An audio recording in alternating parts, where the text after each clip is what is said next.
Deixa gravar, começar a gravar direitinho. Pronto. Então, a aula de hoje, a gente precisa passar por uma etapa importante, tá?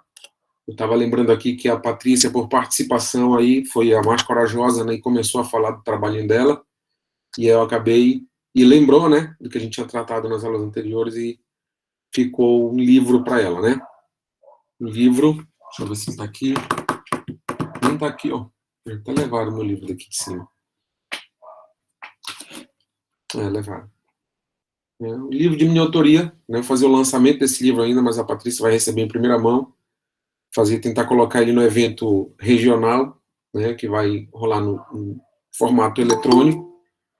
E aí eu já tenho com o controle de e-mail de vocês, vou startar esses e-mails, tá? Apesar de nosso semestre suplementar, né? Tá terminando agora, nosso período suplementar tá terminando agora, dia 16 de fevereiro, segunda-feira. Eu quero continuar com a lista de e-mail de vocês e sempre que eu tiver alguma informação relevante, tá? Não pense que vou fazer e-mail marketing com vocês, vou encher a caixa de e-mail de vocês, não. Quando tiver um evento relevante de ciência e tecnologia, eu quero convidá-los para participar, tá? Estou criando um grupo de pesquisa. Nesse grupo de pesquisa eu vou precisar de pessoas para pesquisar. Então, quem já estiver tentando construir alguma coisa para TCC, né, tiver sendo orientado ou ainda não sendo orientado, e já quiser vislumbrar alguma coisinha, a gente vai tentar colocar dentro desse grupo de pesquisa também algumas iniciativas para pesquisa, tá? Iniciação científica, para que a gente consiga progredir na nossa construção do conhecimento, tá? Então, estou sentindo muita falta da pesquisa e eu quero resgatar isso agora nesse semestre, logo que terminei as férias. Quero retomar com pesquisa, quero convidar a turma também para fazer pesquisa, tá? E a turma de estatística aplicada, ela já vai privilegiada com esse acesso, né? Já tem algum tipo de alinhamento em relação ao método científico, em relação ao método quantitativo e ao método que a gente vem trabalhando, que a disciplina está apresentando para a gente. Mas tem uma coisa que eu preciso alinhar com vocês antes de terminar, que não está lá naquela apostila. Vou preparar o material. Quando eu colocar esse vídeo lá no YouTube, vou colocar o link de um outro material, que não é a apostila que você já tem, porque ela não está falando sobre correlação e teste hipotético, tá? Então são coisas importantes. Eu vou dar somente noções disso, e no material a gente vai ter o cálculo matemático de como fazer, e espero que vocês respondam ao meu chamado quando a gente fizer alguma oficina, ou então alguma iniciação científica, e lá a gente vai colocar isso à prova, tá? Olhando um fenômeno prático. Que infelizmente a gente não tem condições de fazer isso nesse formato remoto, né? Nas aulas síncronas são muito limitadas. Então, se a gente tiver mais tempo, creio que assim que a gente avançar com a vacinação e a retomada das atividades presenciais, mesmo que de maneira preliminar ou precária ainda, tenha mais condições de a gente fazer, de fato, iniciação científica, tá? Então, quero que a gente dê uma dedicada agora especificamente para fazer o alinhamento sobre correlação e teste hipotético, tá? Quero mostrar para vocês também, deixa eu colocar a tela para vocês aqui.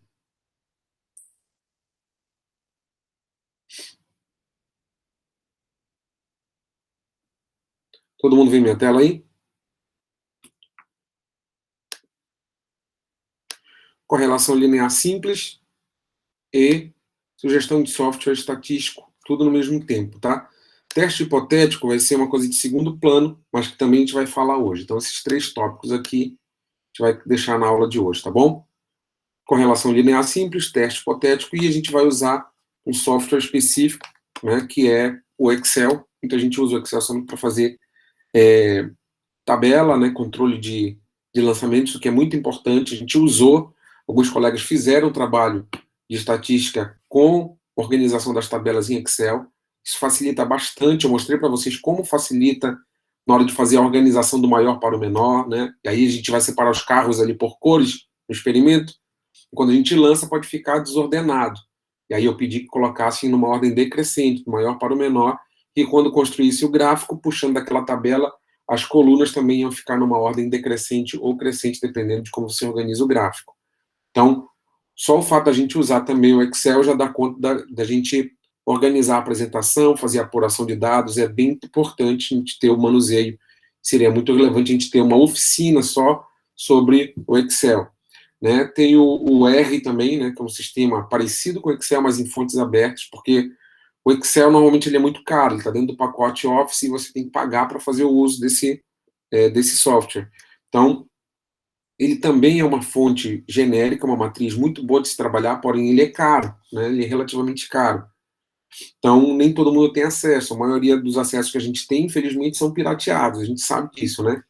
Às vezes o computador que a gente compra vem com uma versão de entrada que expira logo, e logo que ele expira a gente tem que baixar uma chave da internet, da Dark Web, poder rodar os nossos sistemas, ou então pagar a anualidade, né, do Office 365, que eu considero o melhor custo-benefício para acessar esses pacotes, mas nem todo mundo tem condições de fazê-lo. Então acaba que a gente também fica sem acesso, enquanto que o código, quanto que o R, né, que é estatística, ele é bem parecido com o Excel, porém ele é todo gratuito. Né? Então você pode baixar ele na internet facilmente, instalar, não precisa de uma chave para ativar. Isso dá umas vantagens. Só que o manuseio dele é menos, não vou dizer menos padrão, né? Porque acaba que o que mais é recorrente de uso no nosso desktop, nos nossos computadores, de fato é o Excel. Então, a gente precisa aprender outra coisa para além do Excel quando a gente usa o R, né? Mas também é uma ferramenta muito boa também para a gente utilizar, considerando que ela é gratuita. Então, para a difusão da ciência e tecnologia, quanto menos constrangimento tiver pela frente, melhor é a difusão do nosso trabalho, da nossa pesquisa. Mas, como eu disse, o mais popular, de fato, é o Excel, mesmo ele sendo pago, mas ele ainda é mais popular que o R, tá? Sim, Thiago, é isso que eu estou falando. O R é um software livre, né? Ele não precisa de assinatura e, de fato, ele serve bastante. Qual o grande problema dele? Talvez você não consiga organizá-lo a ponto de fazer uma apresentação em qualquer lugar, né? É muito mais provável que você abra um computador e você encontre o Excel dentro daquele computador do que o R. É isso que eu quero dizer. O Excel é mais popular, apesar dele ser caro, apesar dele não ser acessível a todo mundo, ele é o mais popular. O R, ele é uma alternativa sem custo, né? Porém, você não consegue preparar todo o teu material e vai levar para um computador para fazer uma apresentação, por exemplo, chega naquele computador, muito provavelmente ele não vai ter o R, essa que é a verdade. Você vai precisar levar um instalador do R para poder rodar a tua apresentação nele, né? Ou então levar ele salvo em... Porque quando você vai salvar o código R também, igual o formato que a gente pode salvar em PDF, Word, né, o .doc ou .docx, tudo isso a gente pode fazer também no R. Então você pode salvar como o formato Excel e vai abrir em qualquer lugar que tem Excel, né? Então também você pode transportar esse teu arquivo. Agora, falando de maneira mais comum, mais popular, o Excel vai te dar talvez a melhor integração, tá? Porque as ferramentas, os tutoriais disponíveis são muito volumosos, então tem muita coisa que pode ser feita pelo R e pelo Excel, porém tem muito mais instruções sobre o Excel disponíveis, mesmo sendo o Excel pago, né? As instruções sobre o Excel são muito mais volumosas do que o R, tá? Então é importante a gente fazer uma oficina, por exemplo, dizendo como mexer, como organizar a tua pesquisa em Excel ou então em R, né? Para a gente poder trabalhar dali para frente a apuração da tua coleta realizada e dali para frente a construção de gráficos e tabelas e então da apresentação da tua pesquisa com a metodologia quantitativa. Então é importante, sim, o software ele vai te ajudar bastante. Não precisa de software fazer tudo à mão, dá para fazer? Dá. Agora, evidentemente, você vai perder muito manuseio, né? Posso fazer à mão os gráficos? Pode, fica muito bom. Eu, quando estou dando aula de estatística, que eu coloco para fazer gráfico, eu peço para que os alunos façam à mão, né? Pelo menos um ou dois gráficos, para que eles tenham noção do que aquilo representa, né? Porque acaba ficando muito etéreo, muito solto. A gente coloca os dados lá no Excel e pede para gerar um gráfico, parece que aquele gráfico aparece magicamente, né? Eu vou mostrar isso para vocês hoje, quando estiver falando da relação entre duas variáveis, tá bom? Deixa eu só parar de colocar minha tela aqui, a minha tela dá para mostrar os itens que a gente vai falar, tá? Daqui a pouco eu mostro de novo para vocês. Ah, não esqueçam, né? O nosso material está sendo postado aqui, tá? Estatística. Então, olha, última postagem, estatística, cadê? Acho que tem um vídeo, tem uma aula que falta postar, vou postar para atualizar e vou postar junto com esse, colocando já o link desse material da aula de hoje, tá? Então não esqueçam de prestigiar o canal. Quiser tirar 10, dá aquele like lá no vídeo, tô brincando, né, pessoal? Mas, pô, dá uma força lá, só para saber, pelo menos vocês passaram por lá. Comentário também é importante. Então, vamos lá. Vou sugerir aqui, eu vou pedir que vocês prestem bastante atenção nessa hora, tá? E vou sugerir um experimento, né? Esse experimento é bem simples, porém ele também representa a relação entre variáveis diferentes, tá? Eu já tenho um pressuposto, eu vou partir desse pressuposto. O pressuposto é uma coisa que eu ainda não experimentei, mas eu acho que vai naquele sentido. E esse pressuposto eu vou tentar fazer um teste. Esses testes, eles são matemáticos, tá? Lembra que a gente está usando o método estatístico. Então, eu vou propor esse experimento agora para vocês. Vamos lá.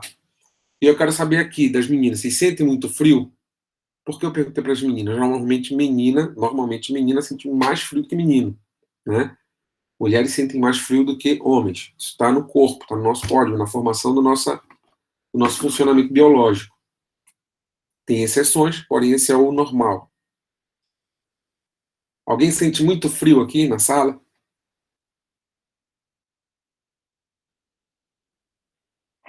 Vamos lá, galerinha. Pode falar, não, não sinto frio, professor. Eu já saco que você está comigo e que você não sente frio. Sim, professor, sinto frio. Eu já saco que você está comigo e que você sente frio. E eu vou fazer um desdobramento dessa pergunta, tá? Lógico. Ninguém quer participar? A Keila disse que sente muito frio. O Thiago não muito. Normal, os homens normalmente não sentem, né? A Ana também disse que sim. Vocês estão me ouvindo bem, pessoal? Que estou com um delay aqui. Eu chamo vocês e demora um pouquinho para responder, mas vocês estão conseguindo me ouvir bem? Está chegando bem o áudio? Qualquer. Thiago, aqui não faz frio de fato, né? Tá. Beleza, seguinte, a gente vive numa região que não é realmente muito fria, né? Por que eu digo que ela não é muito fria? Porque a gente fica ali na. Outro dia ventou bastante, choveu bastante, fez 26 graus. 26 graus para uma Macapá já é uma temperatura bem amena. Normalmente a gente está com temperatura de 30 graus, 32 graus. Isso é a nossa temperatura padrão, né? Então, quando a gente vê cair aí 4 graus Celsius na nossa escala, a gente já, opa, a gente sente um pouquinho de frio. Tem gente que tirou o agasalho. A minha esposa tirou a bota do armário e calçou a bota. Quando chegou no escritório já era mais de 30 graus, né? Então, ela já tinha se arrependido dos 26 para os 30 graus rapidamente de ter colocado aquela bota. Tem lugares que fazem bem mais frio, né? Quem já foi ao sudeste do Brasil ou ao sul do Brasil já pode ter pego um frio bom, né? Então, um frio bom ali com 9 graus, 0 grau. Então, isso é um frio que você realmente começa a ter que se preparar para se sujeitar a essa temperatura. Precisa colocar um cobertor, né? Estou contando toda essa história, todo esse preâmbulo, e tem lugares mais frios ainda, né? Eu trabalhei no Porto de Santana por um período, e lá a gente fez alguns estudos de viabilidade para colocar câmaras frias no porto, né?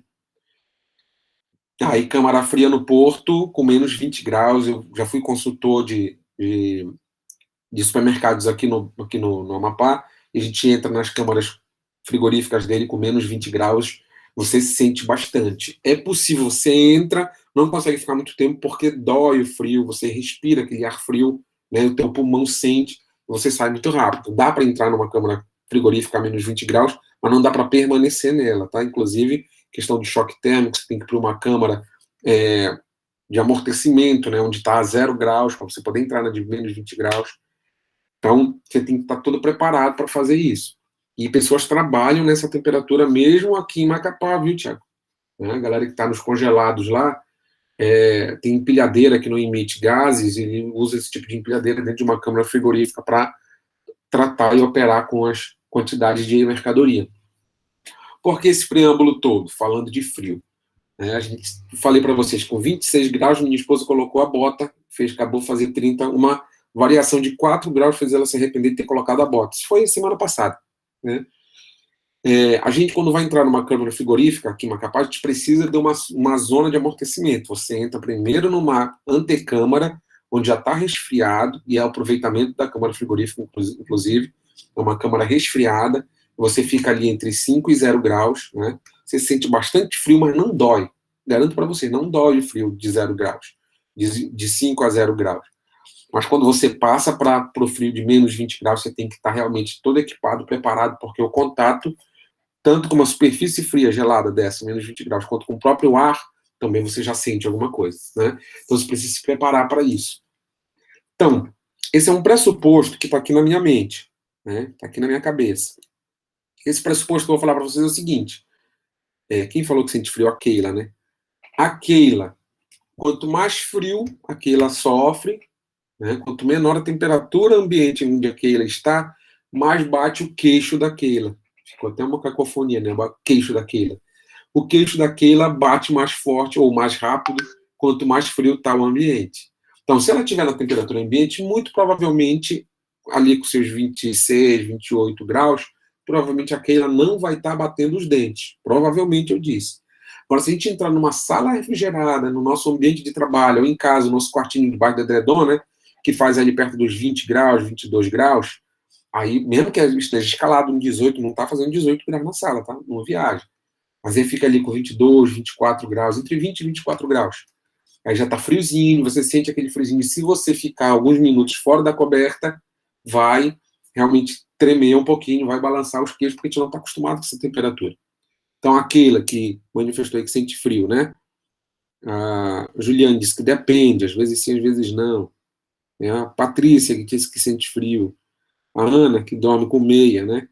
Imagina a Ana com meia, coitadinha, entrando na câmara frigorífica, menos 20 graus.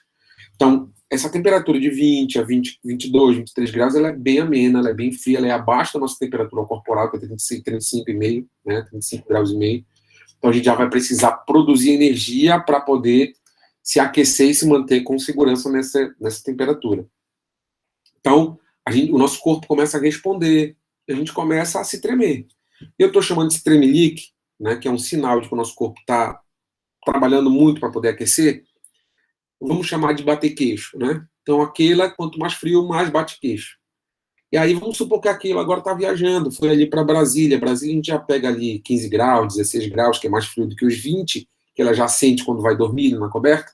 Muito provavelmente, se ela ficar desprotegida, né, sem a roupa adequada, com 16 graus, ela vai realmente na rua, principalmente se estiver batendo um ventinho, ela vai bater o queixo também. Então, quanto mais frio tiver, mais queixo a Keila bate, mais vezes o queixo da Keila vai bater. Deu para entender? Aqui ela está dizendo que com 25 graus ela já bate o queixo. Pode ser, né, Keila? Entendendo realmente, você sente muito frio mesmo, né? Então, aí agora vamos supor que a Keila foi mais para o sul um pouquinho, né? Foi visitar a Serra Catarinense, lá foi a Serra Gaúcha, foi em Gramado, né? Ver a terra do Papai Noel no Brasil, né? Foi ver Gramado, Canela, ali aquele binômio lindo de visitar, e ali faz 0 graus, né? Ali precisa estar de luva, estar de gorro, né? Tá aí, ela tá aceitando lá a profecia, que ela vai lá, vai passear lá, é bonito aquilo. Aí ela vai precisar de proteção, se ela tiver sem proteção lá, certamente ela vai bater muito o queixo. Eu tô falando 0 grau ainda, né? E aí vamos supor que ela recebeu pela iniciação científica, que ela começou com o professor Rodson lá na Unifap, começou a pesquisar, começou a gostar de pesquisar, e conseguiu acessar um edital para pesquisar em Ushuaia, lá no extremo sul, né, da Patagônia, no extremo sul da Argentina, né, no extremo sul da Argentina. E ela vai lá para o sul da Argentina, ali faz bem mais frio, ali chega a menos 10 graus, né, e de lá ela não está satisfeita, né, ela vai mais um pouquinho pesquisar ainda, vai pegar o navio, ou então o helicóptero, para ir para o Polo Sul, e lá faz menos 20, menos 30 graus. Certamente ali ela não resistiria sem a roupa adequada. Tudo isso só para mostrar para vocês o seguinte: estou colocando 2 dimensões na cabeça de vocês nessa minha contação de história aqui. Quais são as 2 dimensões? Quais são as 2 variáveis? Temperatura e a frequência do queixo da Keila, né? Então, quanto mais frio, né, quanto menor a temperatura, mais batida de queixo a Keila vai ter. Quanto menor a temperatura, mais vezes ela vai ter a frequência dela do queixo aumentada. Então, olha, Estou sugerindo para vocês, mesmo sem fazer experimento nenhum, de que há uma relação entre temperatura e a frequência do queixo da Keila. Quanto menor a temperatura, maior a frequência de batida de queixo da Keila. Então, estou falando de duas grandezas, de duas dimensões, de duas variáveis que aparentemente não têm relações entre si, frequência do queixo da Keila e temperatura. A gente vai colocar isso em teste, né? Supondo que a Keila não tenha uma roupa de preparação adequada para ir para o inverno, está com uma roupa adequada normal para o nosso dia a dia aqui, e quanto mais baixa a temperatura a gente vai submetendo a Keila, mais vezes ela vai batendo o queixo dela por minuto, né? Eu fiz um gráfico aqui pequenininho para a gente dar uma olhadinha como é a sugestão disso que eu estou falando, tá? A gente pode fazer um experimento parecido com esse que a gente fez aí, né, de contar carro, né? Quantos carros passam por minuto? Só que aí só tem uma grandeza que, que eu estou avaliando, que é a frequência de carro. É um termo que a gente falou pouco e eu preciso resgatar com vocês, tá? É a frequência de carro. A frequência de carro é a quantidade de contagem que eu tenho de carro. Lembra que eu estou analisando o evento coletivo? O evento coletivo ele se repete, né? Quanto mais repetições, mais chance eu tenho de ter um bom estudo estatístico desse evento. Contar carro é um evento coletivo porque passa mais de um carro na esquina. A pessoa mora na ponte, não conta o carro, então você nunca vai ter contagem de carro ali. Mas você pode contar bicicleta? Pode. Pode contar cores de pessoas ou raça de pessoas, se você quiser classificar por aí? Pode. Quando fizer isso, aí você vai ter agora um evento coletivo que vai ter condições de ser sujeito a um estudo estatístico. Então, posso fazer isso para verificar também essas variáveis que aparentemente não tem nada a ver uma com a outra? Posso, tá? Eu parto desse pressuposto de que há uma relação entre a temperatura e a frequência do queixo da Keila e vou para a análise. Qual a minha hipótese? Quanto mais frio, mais ela bate o queixo. Essa é a minha hipótese. Qual é o meu pressuposto? Que há uma relação entre essas duas grandezas, entre essas duas variáveis. Quando eu for fazer o estudo, eu preciso entender que uma variável eu controlo e a outra eu meço. Qual é a variável que é controlável aí nessa relação? É a temperatura. Vamos supor que eu tenho um grande termostato, né, para mexer no ar-condicionado. E eu consigo variar esse ar-condicionado de 30 a menos 30. Né, uma suposição aqui, bem esdrúxula, mas vamos supor que seja possível. Então eu consigo controlar a temperatura aqui, mexendo no termostato bonitinho, dessa sala onde nós estamos, de 30 graus até menos 30 graus. Então eu consigo controlar essa variável. A gente chama essa de variável dependente ou independente. O que vocês acham? Eu chamo essa variável de independente. Essa variável que é controlável, que é a temperatura, nesse experimento que eu estou sugerindo, ela pode ser classificada ou chamada de independente. Por quê? Ela só vai variar conforme o meu controle. Sou eu que controlo essa temperatura, sou eu que controlo essa variável. A outra variável eu vou chamar de dependente, que ela vai depender dessa primeira. Tá? Então, ela não é controlável, ela é mensurável. Então, vamos lá. A gente está em 30 graus, vou colocar agora direto para 0 graus. Vou lá, 30 graus, Keila, quantas vezes está batendo teu queixo por minuto? A gente vai lá e conta o queixo da Keila. Nenhuma, professor. Legal. Então, para 30 graus, eu tenho batida de queixo 0 por minuto. 0 batida de queixo por minuto. Agora, vamos direto lá para 30 graus. Escalei lá o negócio para esfriar bem. Agora vamos medir a Keila de novo. Keila, tá com frio aí? Provavelmente a Keila vai estar se tremendo. Frio, professor, frio. E aí, quando ela falar isso para mim, digo, vamos conferir agora a batida de queixo da Keila. Vamos lá. Aí vamos supor que ela fez 30 batidas de queixo por minuto, né? Uma a cada 2 segundos. Uma suposição. Agora tem uma relação já aí, né? Na primeira vez que eu medi, estava controlando em 30 graus, e fui lá, mensurei, só fiz medir a batida de queixo da Keila, estava 0. Agora que eu controlei a temperatura para 0 graus, eu fui lá e mensurei a quantidade de batida de queixo daquele, ela estava lá 30 batidas por segundo. Ou por minuto, melhor dizendo. 30 por segundo é muito rápido, a frequência é muito alta, né? Então, 30 batidas por minuto. Então, bom, já estou verificando o seguinte, eu controlo a temperatura, mas eu não controlo a batida de queixo daquele, eu só faço verificar, apurar. Mas aqui eu controlo. Coloquei em 30 graus e vou lá naquele e falo, pô, Keila, vamos conferir agora aí. Agora eu falo para ela, Keila, bate menos o queixo. Ela não vai conseguir porque está associada ao frio. Então, Normalmente, a variável dependente, ela varia com a variável independente. A variável independente conduz o experimento. Você consegue controlar a variável independente. A variável dependente é aquela que é uma resposta ao teu experimento. Legal, Keila, tá com friozinho aí? Tá confortável? Não, professor, tô com muito frio, mas desculpa aí, vai para menos 20 graus agora. Eu vou lá e coloco menos 20 graus Celsius no meu termostato, a temperatura cai absurdamente e ela quase congela, fica com muito mais frio, o corpo dela começa a tremer muito mais. Ela fala, agora eu vou conferir em 1 minuto teu queixo, tá? Aí, bateu agora 100 vezes por minuto. Pô, aumentou, diminuiu a temperatura e aumentou a frequência da batida do dente dela. Eu controlo a temperatura e eu meço a batida de dente dela. Pessoal, eu estou tentando trazer isso de uma forma bem simples, tá? Mas é realmente para ilustrar a relação de dependência entre as variáveis. Aqui eu consigo controlar, ela é independente, tá? Eu controlo ela e coloco a temperatura. Mais 30, mais 10, 0, menos 10, menos 20, eu coloco, ela é independente. A outra é uma reação a esse controle. Vocês sinceramente acham que se eu chegar lá com a Keila, licença, Keila, vou colocar a mão no seu queixo, e começar a bater o queixo da Keila lá, assim, ó, você acha que vai mexer a temperatura? Alguém acha que vai mexer a temperatura? É até engraçado pensar isso, né? Vai lá, Thiago Moreira. Tu acha que se eu pegar o queixo da Keila e bater rápido lá, vai diminuir a temperatura do ambiente?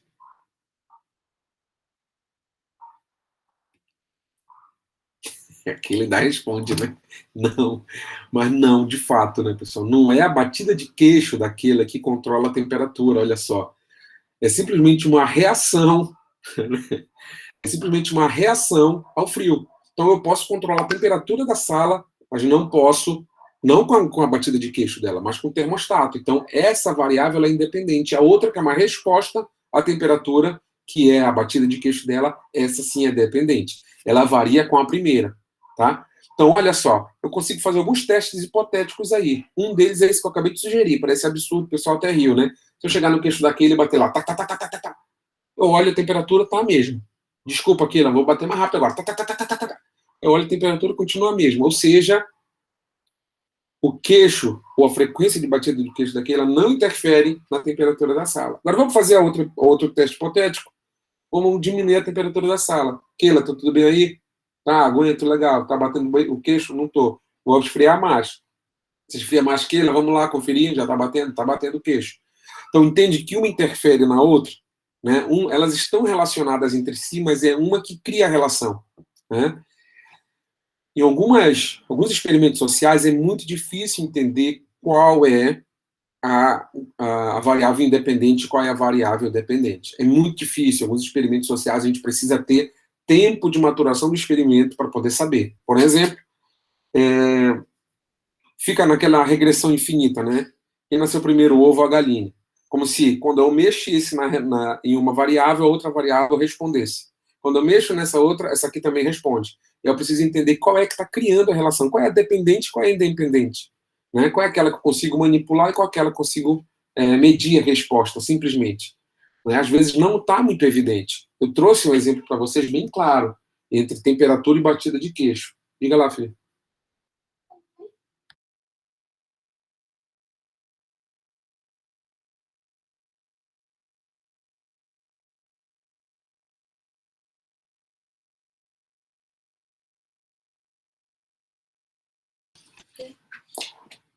Vocês vão.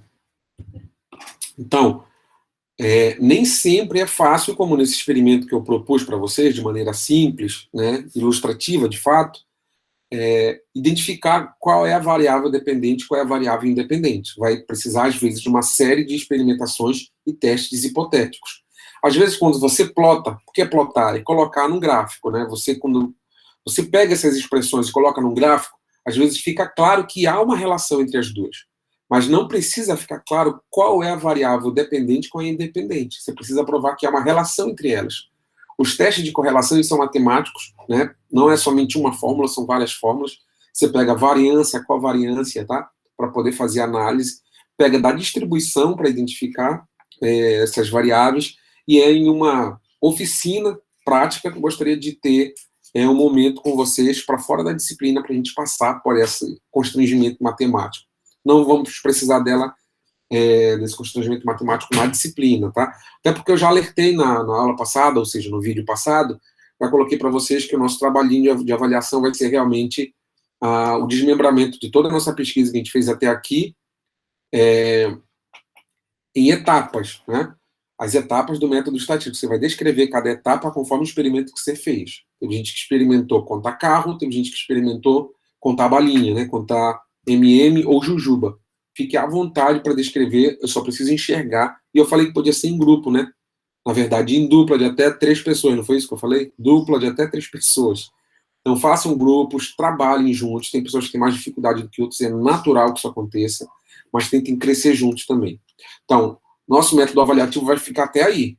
Então, teste de correlação, teste hipotético, não vai cair na nossa, não vai ser avaliado, tá? Mas eu preciso que vocês compreendam essa métrica, essa fórmula, porque eu vou precisar de vocês em um momento futuro próximo, tá? Que é para fazer pesquisa e pesquisa quantitativa, inclusive.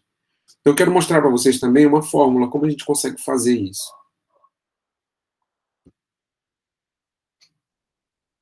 Tá? Utilizando o Excel, vou mostrar para vocês aqui como que a gente pode organizar um experimento como esse.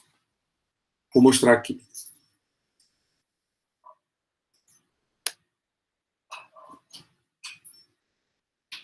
Tirar os testes de covariância que eu estava fazendo aqui, para não embolar o meio de campo. Todo mundo vendo a tela aí direitinho? Então tá aqui, na variável independente, vamos supor que eu tenha temperatura. Vou colocar aqui.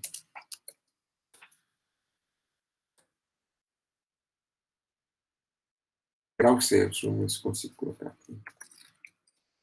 Celsius. Bom.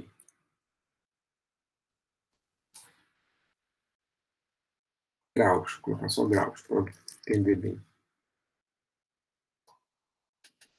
Aqui, queixo. Queixo da Keila.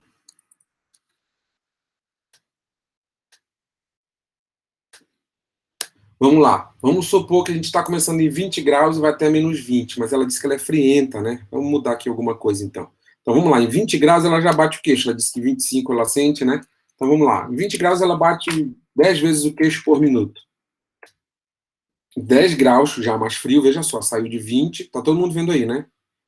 Saiu para 10. Agora vai aumentar a frequência, né? Ela batia 10 vezes por minuto. Então, vamos lá que ela bate 20 vezes por minuto o queixo. Tá? Agora vamos baixar ainda mais a temperatura. Para 0 graus. Opa, 0 graus já é um negócio mais frio, ela já está ficando mais agoniada. Já bate 50 vezes por minuto o queixo dela. Né? Quase um por segundo. Agora vamos lá, baixou para menos 10 graus, está ficando absurdamente frio. Ela aumentou muito a frequência de batida de queixo. Deixa eu fechar o parênteses aqui, né? E agora foi para menos 20 graus, aumentou absurdamente mais. Olha só, pessoal. Isso, vamos supor que isso aqui é medido, tá? Vamos supor que isso aqui tenha sido tudo mensurado, tá? Foi tudo medido. Então, com 20 graus Celsius, eu medi 10 batidas de queixo daquilo. Com 10 graus Celsius, 20. Com 0 graus, 50. Com menos de 10, 150. E com menos de 20, 300. Organizei numa tabela. Estou organizando o meu experimento. Normalmente, quando eu quero estudar correlação entre variáveis, eu preciso desenhar um gráfico de dispersão. O gráfico de dispersão é quando você pega os dois eixos, x e y, e joga os pares lá dentro desse gráfico, e vai ver se há uma aproximação entre eles ou não. Se os gráficos ficarem muito dispersos, muito soltos, muito distantes entre si, quer dizer que a relação entre y e x é pequena. Pode até haver alguma relação, mas a relação não cria uma harmonização. Vou mostrar para vocês um gráfico de dispersão com esses dados. Depois a gente vai mexer nesses dados e vai olhar de novo o gráfico. Só ver se tem alguém falando aqui comigo. Vamos lá. E aí depois eu vou mexer. Vou mostrar o gráfico para vocês aqui. Deixa eu tirar aqui a...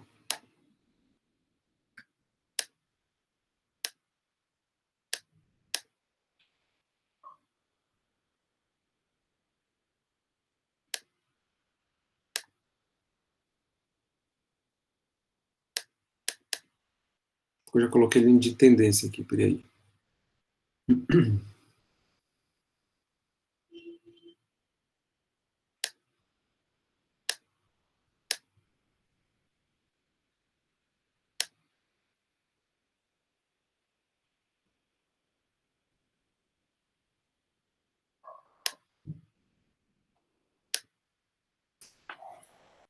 Estou conseguindo tirar a linha de tendência.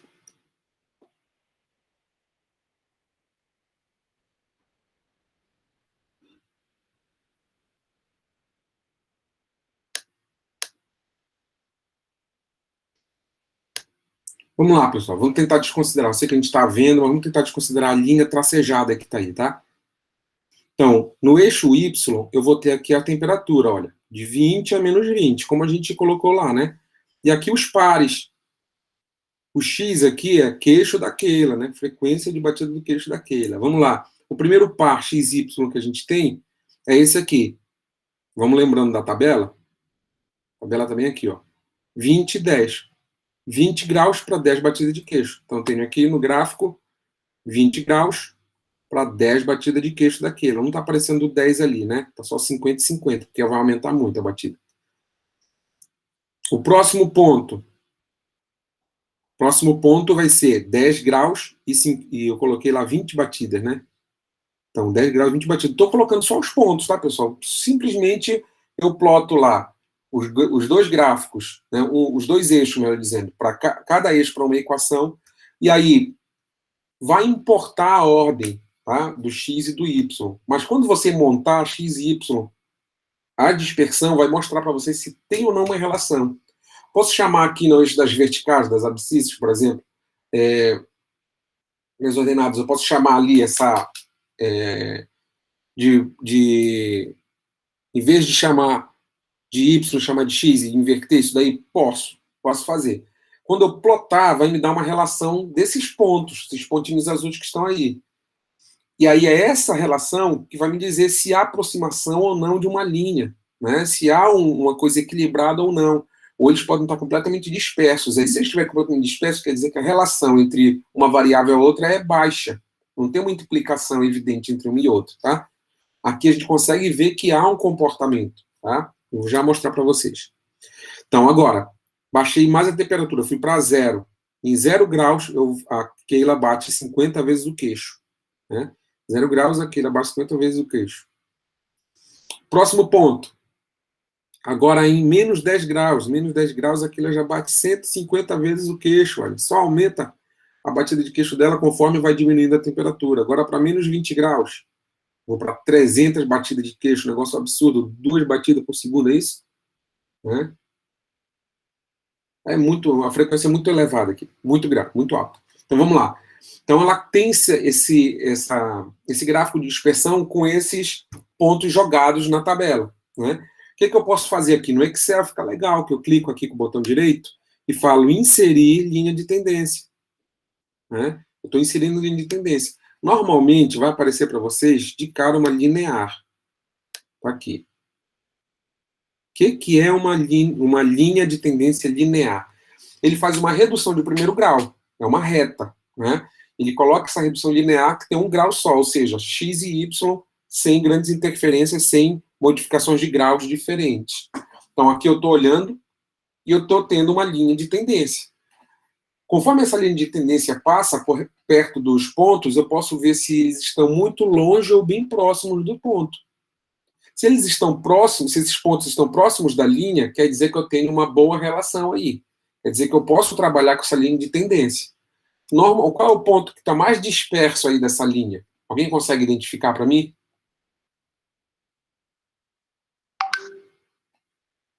Teve resposta lá. Olhando aí no gráfico, pessoal, pode ligar o microfone, fica à vontade. Qual é o ponto que vocês acham que está mais distante da linha, dessa linha tracejada, do gráfico?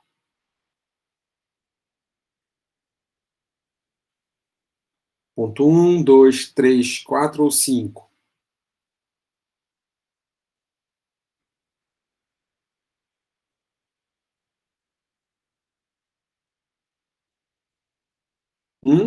Ninguém? Aparentemente, esse ponto 1 aqui, né? É o ponto que está mais fora aqui, né?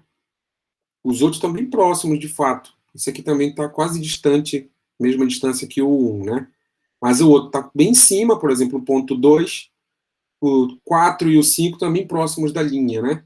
Então, quer dizer que há uma relação que pode ser significada através dessa regressão linear simples. Regressão linear simples, então, é quando eu elaboro duas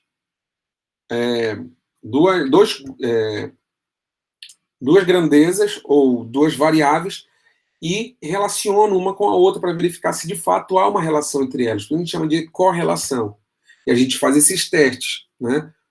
Cada par desse, tá bem aqui, que gerou esse gráfico, que construiu a tabela, cada par desse é um teste hipotético, tá?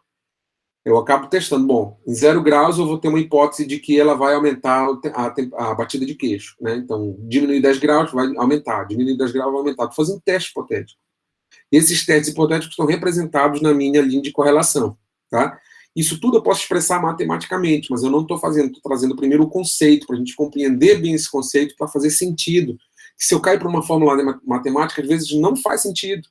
E aquela fórmula matemática vai acabar me atrapalhando para fazer minhas análises, tá? Na verdade, a fórmula matemática ela vem condensar todo esse conceito que eu estou trazendo para vocês, tá? Uma representação numérica matemática desse conceito que eu estou apresentando. Então, legal, deu para perceber que há uma relação aqui. Agora, deixa eu tentar induzir aqui, para ficar numa linha só. Quer ver? Vamos lá.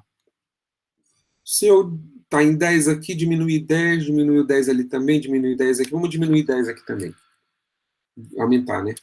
Aqui para 30, aqui diminuiu mais 10, então vamos aumentar mais 10 ali na frequência do queixo da Keila. Diminuiu mais 10 aqui, eu vou aumentar mais 10 aqui na frequência do queixo da Keila. Bora ver para onde foi o gráfico? Cadê o gráfico? Realmente o gráfico foi para um lugar onde eu não sei, apareceu. Olha só, conforme aquela distribuição que eu sugeri lá agora, eu tenho uma nova dispersão. Os pontos, são 5 pontos lá que eu fiz os testes de hipótese, eu trouxe para a relação do gráfico, dos dois eixos. Joguei aqui, agora estão 100% alinhados, né? A minha linha de tendência que linka, né, a aproximação entre esses eixos está de fato representando uma linha perfeita. Todos os pontos estão em cima da linha, ou seja, há uma relação direta, linear, simples entre elas. Vamos ver? Ver se eu consigo mexer na linha aqui. Linear, vamos exibir a equação. Olha, então, lembra lá, pessoal, como é que é YAX mais B, né? Uma equação de primeiro grau. Equação de primeiro grau. Y igual a x mais B. Está aqui, ó. Y igual a x mais B, onde A igual a menos 1, então já está me dizendo que a inclinação é negativa, ou seja, a relação é inversa. Quanto mais diminui a temperatura, mais aumenta a batida de queixo dela. Então, é uma relação inversa entre essas duas grandezas. E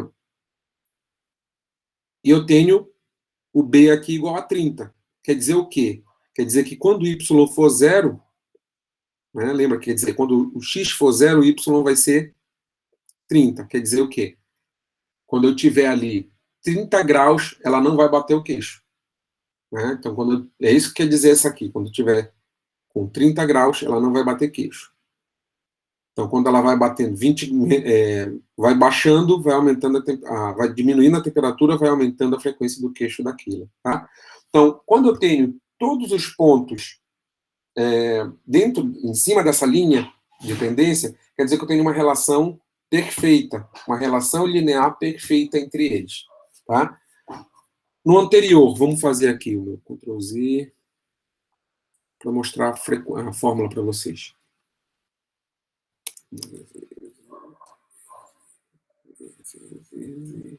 Aqui, beleza. Vou colocar a equação do gráfico lá, exibir a equação do gráfico. Olha só, já ficou uma equação um pouco diferente, né? Eu tenho y igual a menos 11,27 logaritmo neperiano de x mais 44,982. Essa é uma outra equação, só que ela é logarítmica e ela ficou a mais aproximada que tive aqui, né? Ela não é uma relação exponencial. Se eu colocar exponencial aqui, o gráfico não vai ficar adequado. O gráfico que ficou mais parecido foi um gráfico logarítmico. Aí eu pergunto, todas as linhas estão aí dentro? Nem todas, olha. Nem todos os pontos estão em cima da linha, tem alguns fora. Mas esse desvio, ele é pequeno. Então, tem uma boa relação, olha. Então, quanto mais perto de 1, vai aparecer aqui, quanto mais perto de 1 R2, que é o desvio padrão, maior a relação entre as duas grandezas, entre as duas variáveis. Aqui eu tenho R² igual a 0,99. Olha, é como se eu tivesse 99,4% de relação entre elas. Quer dizer que uma afeta muito a outra, né? Então, quando eu tenho quase todos os pontos em cima da linha, eu vou ter um desvio padrão, ou um R², próximo de 1. Se eu tiver uma dispersão muito grande, que é o exercício que eu vou fazer agora com vocês, eu já vou ter dificuldade de entender uma linha de tendência, e se eu forçar essa linha de tendência, quando eu colocar o desvio padrão, ou o R2 lá, a gente vai ver que ele vai ficar maluco. Quer ver? Vamos ver lá. Mesmas temperaturas, tá? 20, 10, 0, menos 10 e menos 20 graus Celsius. Agora vamos ver aqui. Vamos supor aqui que ela bata o queixo aqui, mas diminuiu muito a temperatura. Vamos dizer que ela não bate mais o queixo. Agora diminui mais a temperatura, vamos dizer que ela de fato bata, mas bata pouco o queixo. Agora aqui, diminui demais a temperatura e ela não bate o queixo de novo, está quase morta, né? E aqui ela bate só uma vez o queixo. Vamos ver como é que vai ficar esse gráfico. Vou deixar o gráfico para aqui. Ó. Pronto. O gráfico apareceu. Então aqui os pontos, olha. Ponto 1, 2, 3, 4, 5. Os pontos estão espalhados no gráfico. Já não consigo, evidentemente, traçar uma linha aí que ligue esses pontos, né? Vamos tentar colocar aqui uma linha de tendência.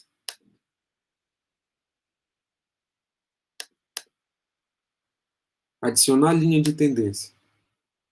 Ele vai adicionar uma linha aí, né? Ele agrupa esses dados e olha, até que ficou próximo, né? Um ponto ficou próximo, outro também. Vamos colocar aqui a equação desse gráfico. É uma linha, lembra, né? É uma linear.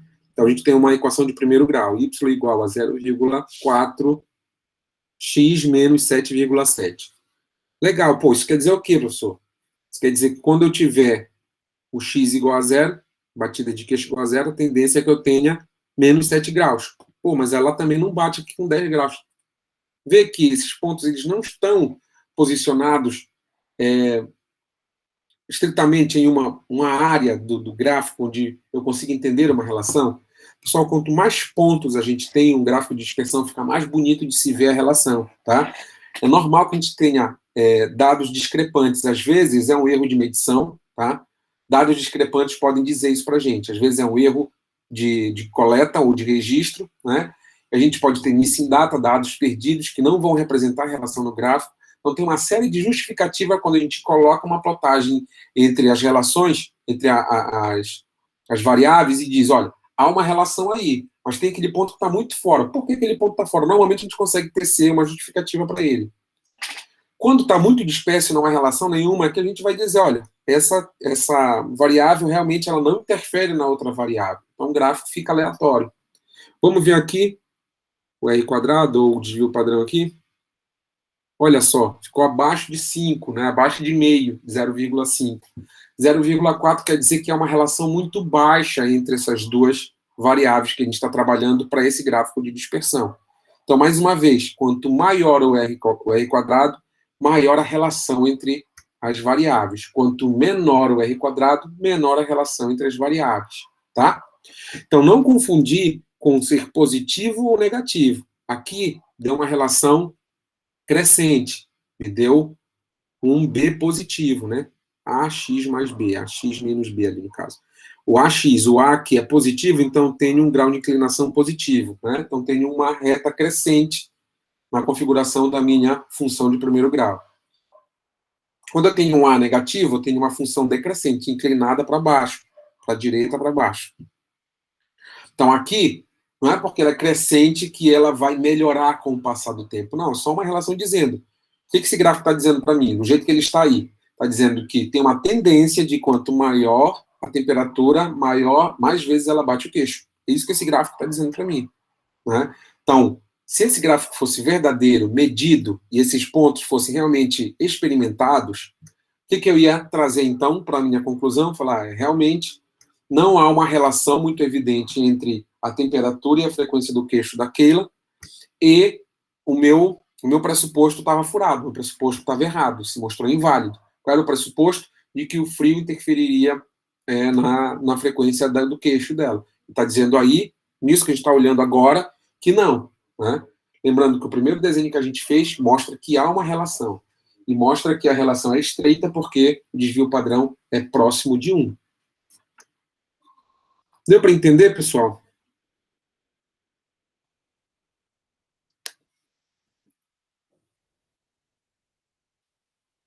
Juliane fez uma pergunta lá do gráfico, desculpa, acabei não vendo, né? Porque enquanto eu estou apresentando a tela, eu não vejo, por isso que eu peço para vocês ligarem o microfone. Juliane, o que está no 20 também a minha não está legal, não, está bem ruim também. Deu para entender, pessoal? Quer que eu esclareça alguma coisa, Juliane, aí do que está no 20, que você perguntou?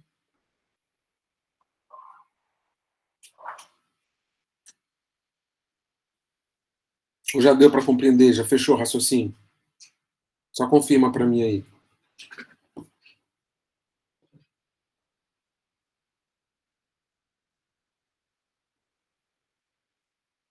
Ah, sim. Beleza. Ainda bem, não é uma pergunta, é uma afirmação. Show de bola. Então, pessoal, deu para compreender o que eu queria dizer? Quando eu vou fazer um teste de relação entre as grandezas, eu tenho, pela ferramenta estatística, condições de entender se uma interfere ou não na outra. Né? Mas, por exemplo, em alguns experimentos sociais, como eu comecei a adiantar para vocês, isso não é tão simples assim. Né? Às vezes, entender se renda interfere, por exemplo, no crescimento econômico. Né? Eu estou falando lá da economia agora. Né? Se quanto mais renda tem uma população, mais crescimento econômico tem aquela economia. Né? Não há uma relação direta e evidente. Eu preciso fazer testes hipotéticos. E, às vezes, esses testes precisam de desdobramento no tempo. Aí tem um livro excepcional para fazer esse tipo de teste regressiva, que é fazer análise para trás e não projetar e não experimentar, né, como o laboratório faz. Mas ele olha para trás, eu uso os testes de hipótese pretérita. O livro A Economia no Século XXI, O Capital no Século XXI. Muito top o trabalho do Thomas Piketty. Eu creio que ele lançou em 2015, ou em 2015 aqui no Brasil, 2014 na França e nos Estados Unidos. E aí ele vem trazendo essa regressão e fazendo uma série de testes hipotéticos, né, para saber se de fato há relação com a riqueza das nações e a desigualdade. É bem interessante o trabalho dele. E aí ele conseguiu enxergar relações, né, entre algumas grandezas diferentes que a gente normalmente não associa, né? Mas aí é um exercício, né, cara? Eu vi eu sou analista criminal, trabalho em estatística na criminologia e na manifestação da segurança pública, e eu vejo as pessoas falando algumas coisas, às vezes, meio que forçando os números, né? Meio que forçando. Lembra que eu falei para vocês, quando a gente vai apresentar a nossa pesquisa, vai apresentar o que a gente achou estatisticamente, às vezes a gente acaba forçando a barra, enviesando, né? Acaba criando um bias, uma forma de escape, ou então uma linha de tendência dentro dos números que você elege como prioritários para falar determinada coisa. E esse não é o papel e não é a função da ciência, né? A função da ciência é fazer uma reprodução do conhecimento, uma criação do conhecimento através de um método transparente, replicável e compreensível. Então, a estatística serve 100% para o método quantitativo. Tem outras coisas que não vai servir, né? O pessoal acaba forçando também umas paradas assim, né? Mas, por exemplo, uma etnografia, como eu sugeri na aula passada. A etnografia é um método da sociologia, da etnografia, que vai estudar os comportamentos, as manifestações de significado e de sentido de determinada comunidade. Aí você vai fazer esse estudo e, às vezes, traz estatística para ilustrar um ponto de vista. Não é compatível, né? Você precisa classificar bem numa pesquisa quali-quant, né, que você usa métodos mistos, quantitativos e qualitativos. Nos métodos quantitativos, você fecha suas compreensões. Pode trazer algum link com qualitativo, né, que às vezes é uma entrevista, uma etnografia de fato. Aí você pode trazer nas conclusões compreensões mescladas entre eles dois, mas eles dois trazem suas próprias conclusões. não posso pegar do quantitativo e jogar lá para o qualitativo e nem vice-versa, né? Então, é bem relevante isso quando a gente vai organizar a pesquisa acadêmica, tá? Fechou, pessoal? Ficou alguma dúvida aí? Viu como dá para usar o Excel também para a gente organizar o que a gente está olhando, o que a gente está experimentando? A gente também pode fazer teste hipotético simplesmente alterando as tabelas. A minha dica é fazer novas tabelas. Aí você vai ter comparação de gráficos diferentes, né? Então, em vez de mexer o gráfico, mexer a tabela para mostrar um gráfico novo, como eu fiz com vocês, fazer tabelas diferentes com gráficos diferentes. Aí você vai começar a entender os seus testes hipotéticos, a sua experimentação, e consegue explicar isso depois na apresentação de dados também. Fechado?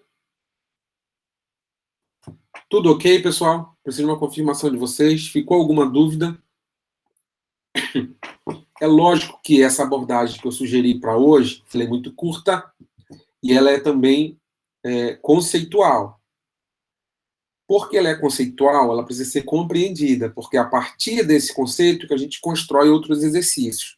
Não vai ser o caso da nossa disciplina agora, tá? Mas normalmente, com mais tempo, com mais frequência, a gente teria condições de fazer isso, criar essa cama, né, esse suporte, em cima desse suporte a gente operar exercícios. Esse seria o melhor cenário, né? Se nós tivéssemos todos os nossos encontros síncronos, seria assim possível, né, a gente fazer isso. Mas eu me comprometo com vocês em colocar oficinas, né, na nossa extensão acadêmica, para que a gente, no momento adequado, consiga sentar no laboratório, né, trabalhar no Excel ou no R e fazer essas experimentações. Tá bom?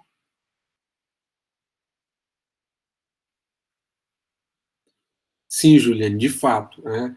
Esse não é um curso de Excel, né? Estou só mostrando para vocês que o Excel ele é possível, né? Ele é uma ferramenta dinâmica, como o R também é uma ferramenta dinâmica, e você pode imputar os seus dados lá, fazer apuração, fazer preparação de gráficos, de tabela, organizar dados, fazer teste hipotético, teste de correlação. Ele ajuda bastante. E, de fato, a gente só consegue se aprimorar com ele com o uso. Eu nem falo curso, eu falo uso. Eu nunca fiz curso de Excel na minha vida, né? Mas eu usei muito e uso muito o Excel na minha prática, tanto para pesquisa quanto para o meu trabalho como consultor. Então, precisei aprimorar, né? Para ser um diferencial no mercado, precisei aprimorar essas ferramentas e deixá-las usáveis, né, para os meus clientes também. Então, isso vai melhorando bastante o uso.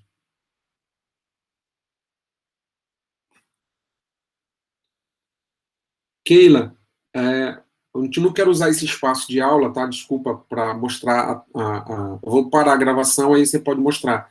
Porque o pessoal já fez isso lá atrás, e eu concordo contigo que precisa dar um feedback para você poder ter segurança para os próximos passos, né? Aqui ela está perguntando se ela pode mostrar o trabalho, né? Então, pessoal, não esqueça, o trabalho avaliativo tem a ver com aquela pesquisa que eu sugeri no segundo dia de aula, tá? No segundo vídeo que está lá no YouTube, falando como é para fazer a pesquisa, né? Pesquisar carros, separar por cores, ou então comprar o MM, ou então Jujube, separar por cores, né, e contar e fazer a tabela, gráfico. E aí, logo depois, tem uma série de outras orientações. As outras orientações vão no sentido de você, e a última, né, inclusive, organizar por etapa do método estatístico. Isso está na apostila. No vídeo que eu falo sobre essa última etapa, também coloco lá a apostila para vocês usarem como referência para usar o método estatístico. Não é inventado na nossa cabeça. Método estatístico conforme que está lá na apostila que eu coloquei para vocês, tá?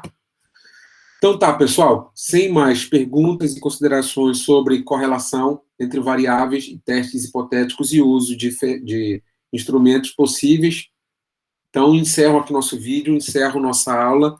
Vou ficar mais um tempinho, quem quiser ficar, fique à vontade, tá? Porque eu vou conversar com a Keila sobre o trabalho dela. Mas já quero agradecer pelo semestre a vocês, tá? Muito longe do nosso ideal, né? Realmente a gente fica aquém do que eu gostaria de ter entregado para vocês, mas ao mesmo tempo eu fico satisfeito de ter utilizado uma boa ferramenta para tentar avançar o máximo que nós pudéssemos nesse período que é completamente sui generis, né? Uma coisa completamente diferente. Eu sinceramente creio que a gente vai estar construindo uma retomada lenta e gradativa, mas creio que também a gente ainda vai ter pelo menos mais um semestre nesse formato, e é um aprendizado para todo mundo, né? tanto para o ritmo do aluno, quanto para o ritmo do professor, preparação de material, interação, disponibilização dos vídeos, isso é tudo muito novo, né? E a gente está se adaptando com isso também. Então, espero contar com a paciência e colaboração de vocês também no sentido do fechamento do nosso semestre. O prazo para entrega dos documentos vai até o dia 16, eu tinha colocado até o dia 12, né, até depois de amanhã, mas vou estender até o dia 16, porque eu vou separar um tempo aqui da minha vida só para corrigir e ver quem fez de fato e entregou, tá? E quero contar com vocês para próximas atividades. Quais são as próximas atividades? Atividade de pesquisa e extensão, que eu vou precisar dos alunos também, e principalmente aqueles que já têm alguma referência que passaram comigo, né? Então, os que passaram comigo, a gente vai ter um ponto de start. Aqueles que ainda não passaram comigo, eu vou ter que fazer um alinhamento para poder chegar onde vocês estão, né? E aí a gente vai ter o mesmo diálogo, vai ter a mesma condição de fala e de negociação, tá? Então, um grande abraço a todos. Parabéns pelo semestre, vocês são guerreiros, mesmo aos trancos e barrancos, mesmo com doença, apagão, tudo, infelizmente, não, atrapalhando o nosso semestre, mas a gente conseguiu entregar alguma coisa, e essa coisa eu creio que, de fato, vai colaborar com o nosso crescimento. Parabéns a todos vocês que já fizeram o trabalho, que já enviaram, aqueles que ainda não enviaram, ainda estou aguardando, e espero um feedback também por e-mail, tá bom? Tchau, tchau, pessoal.